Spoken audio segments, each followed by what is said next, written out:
నా పేరు రవికుమార్, డివైఎఫ్ఐ. ఏదైతే గత సోమవారం చలో పార్లమెంట్లో విద్యార్థులు లాఠీ చార్జ్కి గురై హాస్పిటల్లో పడి ఉన్నారో దీనికి కేంద్ర హోంమంత్రి అమిత్ షా గారు బాధ్యత వహించాలని, అలాగే నీట్ పేపర్ లీకేజ్ దాదాపుగా 45 రోజులుగా ఈ దేశాన్ని కుదిపేస్తున్న అంశం. ఇప్పటికే జంతర్ మంతర్ వద్ద లక్షలాది విద్యార్థులు ఆందోళన చేస్తుంటే విద్యార్థుల మీద పోలీసులు లాఠీలు చూపించడం కానీ ప్రధానమంత్రి కనీసం స్పందన లేకుండా ఉంది.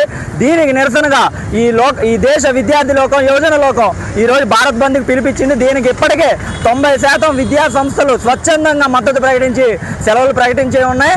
అలాగే మిగిలిన అరకొర విద్యా సంస్థల్లో ఉన్న విద్యార్థులు స్వచ్ఛందంగా క్లాసులు బాయ్కాట్ చేసి రోడ్లపైకి వచ్చున్నారు. ఎప్పటికైనా కేంద్ర విద్యాశాఖ మంత్రి ధర్మేంద్ర ప్రధాన్ నీట్ పేపర్ లీకేజీకి నైతిక బాధ్యత వహిస్తూ రాజీనామా చేయాలని, అలాగే పేపర్ లీకేజీకి విద్యాశాఖ మంత్రి ఎలా కారణమో లాఠీ చార్జ్కి కేంద్ర హోంశాఖ మంత్రి అమిత్ షా కారణమని చెప్తా ఉన్నాం. వీళ్ళిద్దరూ తక్షణమే రాజీనామా చేయాలి. అలాగే ప్రధానమంత్రి గారికి బహుశా పిల్లలు లేరేమో, మా పిల్లల బాధలు తెలియవు కాబట్టి ఎప్పటికైనా ఈ దేశ విద్యార్థుల యువజనుల బాధలు తెలుసుకొని వీటికి కారణమైన కేంద్ర విద్యాశాఖ మంత్రి ధర్మేంద్ర ప్రధాన్, కేంద్ర హోంశాఖ మంత్రి అమిత్ షా గారు రాజీనామా చేసే విధంగా వారిని మంత్రిమండలి క్యాబినెట్ ఉంది, మంత్రిమండలి నుంచి బర్తరఫ్ చేయాలని ఎస్ఎఫ్ఐ, ఏఎస్ఎఫ్, డివైఎఫ్ఐ, ఏవైఎఫ్ ఇతర వామపక్ష విద్యార్థి సంఘాలుగా ఈ ప్రభుత్వాన్ని హెచ్చరిస్తా ఉన్నాం. మా హెచ్చరికలు కాదు చేయడం లేకపోతే ఈ దేశంలో విద్యార్థి ఉద్యమాన్ని మరింత తీసుకెళ్లి ప్రభుత్వం కూలిపోయే విధంగా పోరాటం ముందుకు కొనసాగిస్తామని హెచ్చరిస్తున్నాం. విజయనగరం జిల్లా అధ్యక్షులు ఈరోజు రాష్ట్ర వ్యాప్తంగా ఏఎస్ఎఫ్, ఏవైఎఫ్, డివైఎఫ్ఐ, ఎస్ఎఫ్ఐ విద్యార్థి యువజన సంఘ ఆధ్వర్యంలో రాష్ట్ర వ్యాప్తంగా బంద్ పిలుపునివ్వడం జరిగింది. మొన్న జంతర్ మంతర్లో వేలాది మంది విద్యార్థులు పార్లమెంట్ దగ్గర నిరసన కార్యక్రమాలు చేస్తూ ఉంటే, శాంతియుత నిరసన కార్యక్రమాలు చేస్తూ ఉంటే పోలీసులు లాఠీ దెబ్బలతో కొట్టిన పరిస్థితి, చాలా 21 మంది విద్యార్థులు చనిపోయిన పరిస్థితి ఈరోజు మనం చూస్తున్నాం.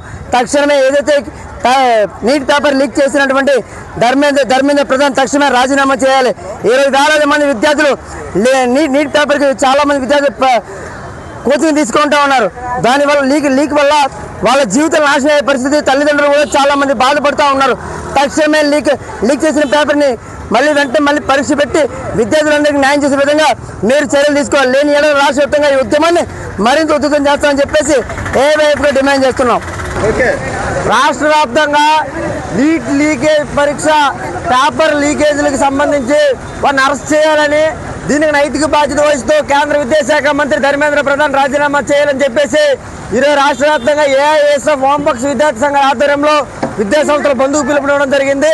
దీనికి సంబంధించి విద్యార్థులు స్వచ్ఛందంగా బంద్లో పాల్గొంటూ ఉన్నారు. అలాగే నిన్నటికి మొన్న ఢిల్లీలో జంతర్ మంతర్ వద్ద విద్యార్థులు స్వచ్ఛందంగా ర్యాలీ ప్రదర్శన చేస్తుంటే వాళ్ళపైన కర్కశంగా, అప్రజాస్వామికంగా ఈ దేశంలో ఎన్నడూ లేనటువంటి విధంగా ఈ లాఠీ చార్జీలు పోలీసులు అలాగే బాస్ వాయువులు ప్రయోగించడం జరిగింది. దీన్ని మేము తీవ్రంగా ఖండిస్తూ ఉన్నాం. ఇది ప్రజాస్వామ్య దేశం. ఈ ప్రజాస్వామ్య దేశంలో ధర్నాలు చేసే హక్కులున్నాయి, నిరసన చేసే హక్కులున్నాయి.